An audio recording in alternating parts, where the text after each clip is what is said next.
नमस्कार दोस्तों, हिस्ट्री की ऑनलाइन क्लासेस में आपका स्वागत है। तो हम आधुनिक भारत, इससे पहले की वीडियो में हमने देखा था आधुनिक भारत के इतिहास में यूरोपियों का आगमन। तो थोड़ा सा यूरोपियों के बारे में जानते हैं।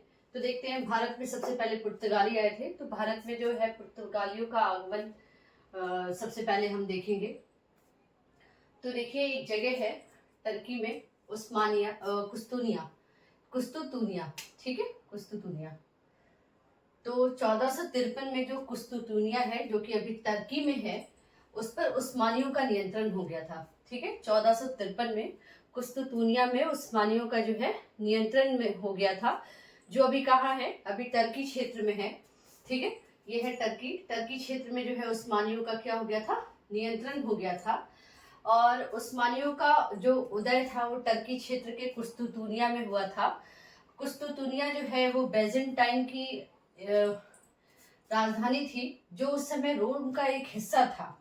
ठीक है, तो उस्मानियों का उदय जो है वो टर्की क्षेत्र में हुआ था उस समय। और उसने कुस्तुतुनिया पे क्या कर लिया था, नियंत्रण कर लिया था। और कुस्तुतुनिया जो है बेजेंटाइन की राजधानी है, जो रोम का एक हिस्सा है, जो कि क्या है, रोम का एक हिस्सा है।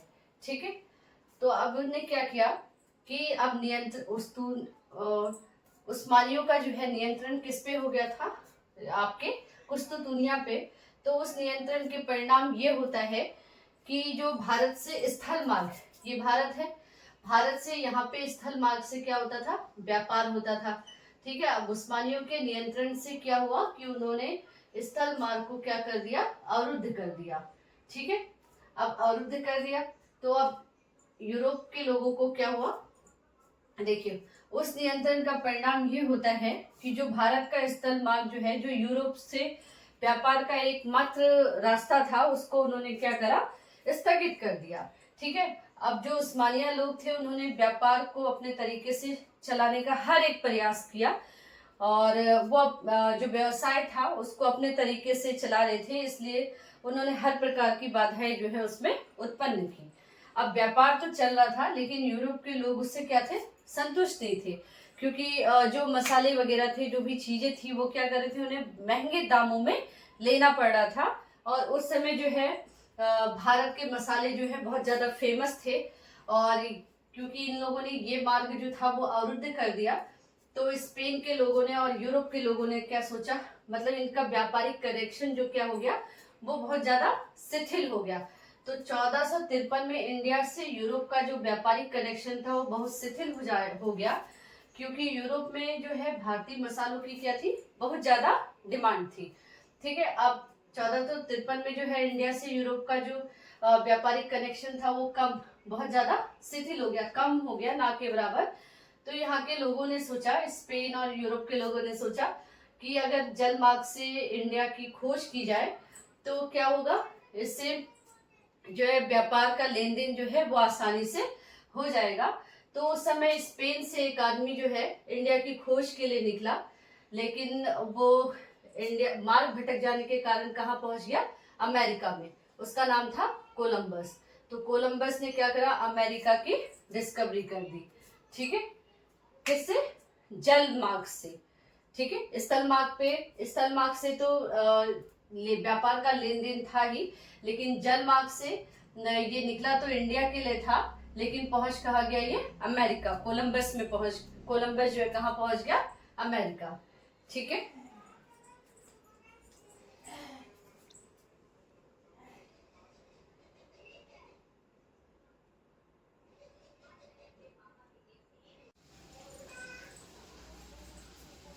उसके बाद 1487 में एक यात्री था, बार्थोल्यूमी डियास। कौन, बार्थोल्यूमी डियास, जो अफ्रीका के किनारे किनारे तट पे, यहाँ पे केप ऑफ गुड होप पे पहुंचा, जिसको बार्थोल्यूमी डियास ने इस जगह को जो है केप ऑफ स्टॉर्म कहा, केप ऑफ स्टॉर्म नाम दिया। ठीक है, अफ्रीका के किनारे किनारे तट पे जो है आपका कौन आया था, बार्थोल्यूमी डियास। उस समय जो था प्रिंस हेनरी, ये इसको द नेविगेटर भी कहा जाता था। ये क्या करता था, ये नेविगेटर मतलब होता है समस्त नौका यात्रियों को प्रोत्साहन देता था कि उस समय, क्योंकि उस समय जो था स्पेन में और पुर्तगाल में क्या चल रही थी, प्रतिद्वंद्विता चल रही थी, बहुत ज्यादा होड़ चल रही थी और बहुत ज्यादा नए नए देशों की ये लोग खोज कर रहे थे। तो स्पेन और पुर्तगाल में बहुत ज्यादा होड़ चल रही थी कि ये क्या कर रहे थे, नए नए द्वीपों की और नए नए क्षेत्रों की क्या कर रहे थे, खोज कर रहे थे। तो प्रिंस हेनरी ने अनेक अभियानों के तहत जो है अफ्रीका का मैप बनवाया। ठीक है, अफ्रीका के तटों का उनने क्या बनाया, मैप बनवाया। यहाँ से यहाँ तक का क्या बनवाया, मैप बनवाया। और उसी मैप के सहारे जो है बार्थोलोम्यू डियाज जो है अफ्रीका के नीचे जो है, नीचे तट पर केप ऑफ गुड होप के पास पहुंचा। केप मतलब होता है किनारे का स्थान। ठीक है, तो जहाँ पे समुद्री जहाजों को रोका जा सकता है और यहाँ पे जो है बहुत ज्यादा कुहासा और बहुत ज्यादा आंधी तूफान के कारण इसे यहाँ पे बहुत ज्यादा कुहासा और आंधी तूफान दिखा, जिससे वह इससे आगे नहीं जा पाया। ठीक है, इसीलिए इसने इसको नाम दिया था केप ऑफ स्टॉर्म। यहाँ पे बहुत ज्यादा कुहासा और तूफान दिखा, जिसके वजह से बार्थोलोम्यू डियाज ने उसको नाम दिया था केप ऑफ गुड होप।